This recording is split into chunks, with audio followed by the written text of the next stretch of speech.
This lecture will focus on lexical resource, and we're going to be thinking about some common errors that appear in terms of vocabulary. Now we're focusing on part 2 in this section, but this lecture will be relevant to all of the parts really, as vocabulary mistakes can be made throughout the speaking test. But it seems to be in part 2 that most students tell me that they struggle with their vocabulary. Now, you need to remember that with vocabulary, it is not just about range. Students all the time, almost the number one thing that they tell me that they would like to improve is their vocabulary. They always tell me, oh, I need a wider range of vocabulary. This is often not exactly the case. The lexical range, the vocabulary range of most students at this kind of level is actually quite wide. But I think it's a natural thing for us all to sometimes feel, even us natives, like we need more vocabulary to communicate ourselves with more clarity. Now, of course, building your vocabulary range is useful and continue to do that. I suggest you do. But at the same time, do not forget the importance of accuracy when it comes to vocabulary. That lexical resource score is not only about the range of your vocabulary, but also how accurate your vocabulary is. So in this lecture, we're going to look at some of the most common lexical errors made in the speaking test and how we can avoid making these mistakes ourselves. Word formation is probably one of the most common mistakes in terms of vocabulary that is made in the IELTS speaking test. Word formation relates to whether words are formed accurately. Now, there are a few things that can go wrong with word formation. There can be mistakes with prefixes, the in, de, im, pre, anti that appear at the front of words. There can be mistakes with suffixes, the less, full, ation, ifi, itis, etc. that appears at the end of words. Now the issue here is that when we change from one suffix to another suffix, we often change to a different word class, and that can entirely change the meaning. So here are some of the most common mistakes I hear frequently in terms of word class when it comes to changing suffixes. I hate doing my homework. It's so bored. I need to fill my weekend with lots of activities, otherwise I'm really boring. That is a no-no. Definitely not. In the second sentence, you're actually telling everybody that you're no fun. You're a boring person. You would describe yourself as boring. Now that's obviously not right, and we want to switch those two the other way around. My homework is boring. I'm really bored if I don't fill my weekend with activities. This is a problem of suffixes, as we just looked at a moment ago. Now you describe something as boring. Now that might help with the ing there. Something as boring. And you feel bored. Feeling. You feel bored. You describe something as boring. With this in mind, let's have a look at a couple of sentences, and I want you to see if you can locate the mistakes in these sentences as well as fix the mistakes. I'm really interested in archaeology. I love the idea of digging up the past and learning about how people from the past lived. I find that completely fascinating. My husband and I have just booked a holiday to the Caribbean for next summer, so I'm really excited as work has been so stressed recently. I can't wait to feel more relaxing. One thing I find really annoyed is the way that children these days spend all their time on their phones. No wonder they're so boring. I didn't do that well in my exams last year, which was a little disappointed. I hope to do better this year, as I'm a lot more engaging than I was last year. I love IELTS. It's so enjoying. Okay, so take a moment and see if you can find and correct these errors. And when you're ready, you can continue the video. Okay, let's have a look. First sentence, I'm really interested in archaeology. That's the feeling. You feel interested, so ed on the end there. Whereas at the end, I find that completely fascinating. You are describing something, so you have that ing on the end. I find it completely fascinating. The second sentence, talking about going on holiday, you would feel really excited. So excited, the feeling, as work has been so stressful recently. Notice the suffix doesn't always conform to the previous rule that we talked about. In this case, stress is followed up with a full, stressful, not stressed or stressing. Stressful is how you would describe the experience. And at the end there, we have another feeling. You can even see the verb feel. I can't wait to feel more relaxed. So ed on the end. One thing I find really annoying, notice you're finding it, I mean you describe it as something, you find it really annoying, is the way that children these days spend all their time on their phones. No wonder they are so bored. The children feel bored. Now, you could actually say that the children are boring, but it would change the meaning, but it actually makes sense in this sentence because you can say that people who spend all their time on phones are not fun to be around. They're quite boring. So either one works there. Now, next one. I didn't do that well in my exams.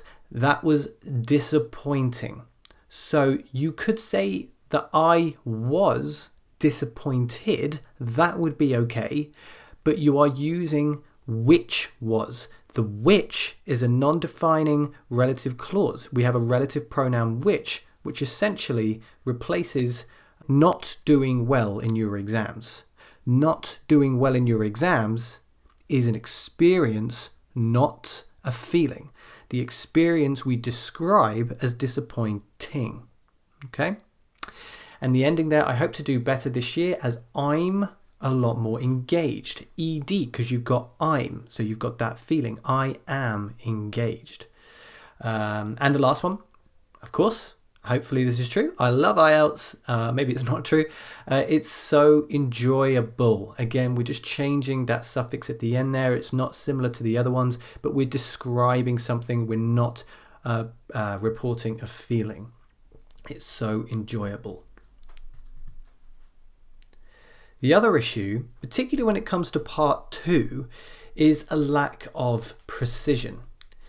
So if we think about the band descriptors, and if we come to band 8 for a moment, in order to achieve a band 8 in lexical resource, the speaker must use vocabulary to convey precise meanings. What does this really mean? Well, have a look at these two sentences and see which one you think provides the clearer image. I don't think my secondary school was very good because of the teachers and the facilities there. I think that my secondary school was quite disappointing, which could be down to the lack of passionate teachers and high quality facilities. Now, both sentences are grammatically accurate, they're both quite fluent, and of course my pronunciation's okay, and the vocabulary here is accurate. All the word formations are appropriate. But hopefully you can see that that second sentence provides a much clearer image in the listener's mind. And that's because of the precision of the vocabulary. We're painting a much clearer picture. So that second sentence, much stronger because it uses vocabulary to convey precise meanings. How do we do this then? Well, there are a couple of ways we can fix this issue when it comes to defining things, and that's where we need the most precision. The first thing you can do is to acknowledge all of the adjectives that you are too dependent on, that you are too reliant on. Here are some of the most common. You may have a few of your own. Try to notice them when they appear. Try to notice the words you repeat too often. These ones are very common. Good, nice, lovely, beautiful, bad, funny, interesting, important, fine, boring, happy, sad, big, small, strong, and weak. Now, it's important to acknowledge that these words are okay. They are fine. It's very natural to say these words and say them fairly regularly. If you worry too much about paraphrasing these words, you'll probably become a little bit unnatural in your speech. However, if we want to be more precise and shoot for that band 8 score, we may need to think about explaining further and using more precise adjectives. Let's have a look at what I mean. Now, I want you to look at some of these sentences and consider how you would make them more precise, how you would paint a clearer picture. The last holiday I took was to Tenerife. It was nice. We had very good weather. My favourite film is probably Titanic. I think it's great. It's very exciting and I love the characters. My least favourite subject at school was definitely maths. It was just too hard. I'm really not very good at maths. Now, pause the video for a moment and just think about how you would create a clearer picture for the examiner with more precise vocabulary. And when you're ready, then play the video again. Okay, let's have a look. Identifying the words there that we noticed on the previous slide. They're very common. Nice, good, great, exciting, hard, good, again. Let's see if we can modify them. The last holiday I took was to Tenerife. We had a brilliant time there, thanks to the sun shining down on us all week. I don't think I saw a single cloud. So we're coming away from a reliance on single adjectives, and we're choosing instead to paint a clearer picture using descriptions. Sensory language in particular is very good. The sun shining down, you can imagine the heat, you can imagine the sight of a single cloud, or there not being a single cloud. Very, very useful to use sensory language. Think of your 5 senses. Second one, my favourite film is probably Titanic. I think it does a tremendous job of bringing a real historical story to life, and the characters are so believable. This time, we're still relying on adjectives, but the adjectives are a lot more complex and they demonstrate a much wider range of our vocabulary while at the same time painting a clearer picture. The final one here, my least favourite subject at school was definitely maths. I found that subject really difficult. Anything related to logic, algorithms and sums has always been a struggle for me. Now the first modification is quite a simple one, changing hard to difficult, but at least it's something. Then we paint a clearer picture by using some nouns, really describing the issue in more detail, logic algorithms and sums. And we actually change the language at the end there to use a noun rather than an adjective. So we say a struggle. Now you can do the same thing. This won't be possible for you to do on the spot on exam day without practice. So you must take the time to practice this, particularly in part 2 when you have the time to stop and think for a moment and really try and paint a very clear picture using all of those 120 seconds that you have.